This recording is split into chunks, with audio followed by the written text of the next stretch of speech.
Bueno, continuando con lo que es nuestro tema de la deuda externa, que es básicamente la suma de las obligaciones que tiene un país con respecto a otro y que se compone de deuda pública, que es la contraída por el Estado, y de la deuda privada, obviamente contraída por el sector privado, que es aquella que contraen los particulares en el exterior. La deuda externa con respecto a otros países se da con frecuencia a través de organismos del Fondo Monetario Internacional, así como del Banco Nacional. Si el deudor tiene problemas para pagarlas, puede suponer un serio problema en el desarrollo económico del país e incluso para su autonomía. En principio el endeudamiento no es malo, pues permite conservar los recursos propios e ir recibiendo recursos ajenos para explotar, procesar o producir nuevos bienes y servicios. Se vuelve un problema cuando dicha deuda no se utiliza realmente para lo que fue solicitada, o bien para las condiciones de devolución se van endureciendo, siendo así una de las causas del subdesarrollo más que un camino para irlo resolviendo. En 1973 el precio del petróleo se multiplicó por 3. Los países productores ganaban grandes cantidades de dinero, los bancos privados acudían a esos países con tipos de interés extremadamente bajos. El 60% de los créditos van a países empobrecidos. A finales del 79 se suceden 4 hechos perjudiciales para los países que se encontraban en dicha situación. Suben los tipos de intereses, es decir, se multiplicaron 4 desde finales de 1970 hasta lo que fue principios de los 80, lo cual precipitó la crisis de la deuda de 1982.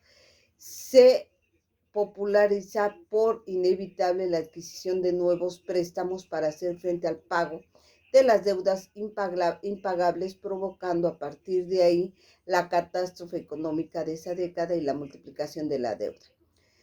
Se aprecia fuertemente lo que es el dólar, cae el comercio mundial y se deprecian las exportaciones del sur que no sean petroleras, y se inicia además los planes de ajuste estructural. Se llega entonces a una situación que metafóricamente explicaba el analista Ignacio Romament, en el cual los países del tercer mundo invierten más dinero en devolver los intereses de la deuda que su propio desarrollo.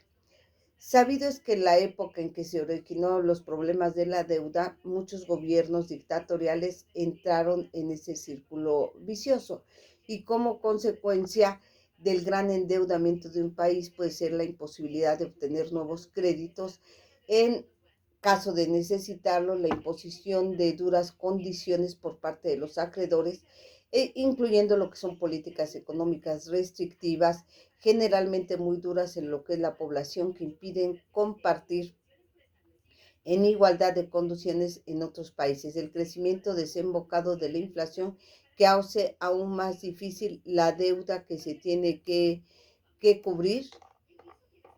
Frecuentemente la deuda es tan grande que un país no es capaz de pagar ni siquiera los intereses, con lo que la deuda va creciendo con el tiempo en vez de disminuir.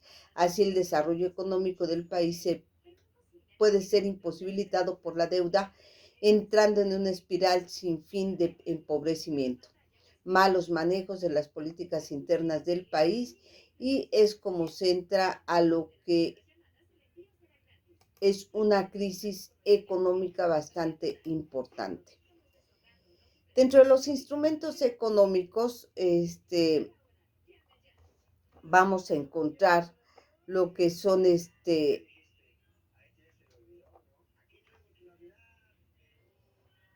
mm, los algunos modelos económicos que puedan estar analizando este una serie de datos históricos, este, es decir, cada uno va a ir validando la información importante que les sirva de respaldo para ir entendiendo la situación en la que se va encontrando. Así pues, lo que es las teorías económicas explican algunos acontecimientos de índole económico y justifican la relación entre dos situaciones. Además, proporcionan de una estructura lógica para un análisis económico que nos permite ir conociendo lo que es el funcionamiento de la deuda económica. Se usan para ir ordenando lo que son las observaciones de hechos económicos y a través de lo que son las teorías y modelos económicos se realizan las proyecciones económicas que siempre están a la visión de los expertos. Los datos estadísticos los toman de realidades para ir concretando predicciones que son derivadas de los diferentes modelos económicos, en tanto que los datos son hechos que expresan lo que son las cifras que ofrecen información de variables.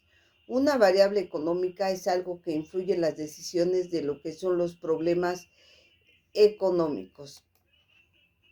Así pues podemos decir que dentro del análisis económico es quien estudia el modo en el que los individuos toman las decisiones en condiciones de escasez enfrentados a diferentes alternativas y la forma en que estas decisiones van afectando a otros agentes económicos.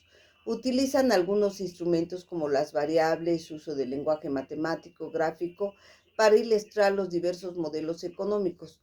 Una variable económica es la representación de un concepto económico que se puede medir a través de lo que son los valores e instrumentos. En su gran mayoría las variables deben satisfacer lo que son las condiciones de no negatividad, dicho de otra manera, no pueden ser menores de cero. El análisis económico se divide en microeconomía y macroeconomía, recordando que la microeconomía lo que hace es estudiar el comportamiento de los agentes económicos individuales y la macroeconomía estudia el comportamiento de los grandes agregados económicos. Dentro de lo que son los sistemas económicos tenemos el modelo capitalista, el modelo socialista y lo que es la economía mixta. Los elementos básicos de un sistema económico son las actividades que se realizan, como son la producción, en donde encontramos los factores como tierra, capital, trabajo y tecnología, el de distribución, cambio, consumo. Por lo que respecta a lo que es el fenómeno económico, son todas las actividades sociales que se realizan con el fin de conquistar mayores niveles de bienestar por sí misma, definen un espacio de interacción que se denomina sistema económico.